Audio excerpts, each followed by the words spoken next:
Hi guys, welcome to our channel. See, kung nakikita nyo po kung gaano po kataas yung snow na yan, ganyan din po yung nasa daan. See guys, balcony po namin yan. Ayan guys, see, halos patakip na po yung aming balcony.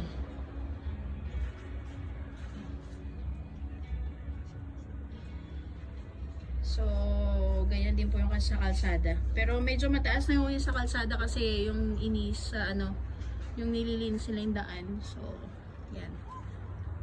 Guys, hindi nyo na makita, oh. Grabe. Ayan guys, oh.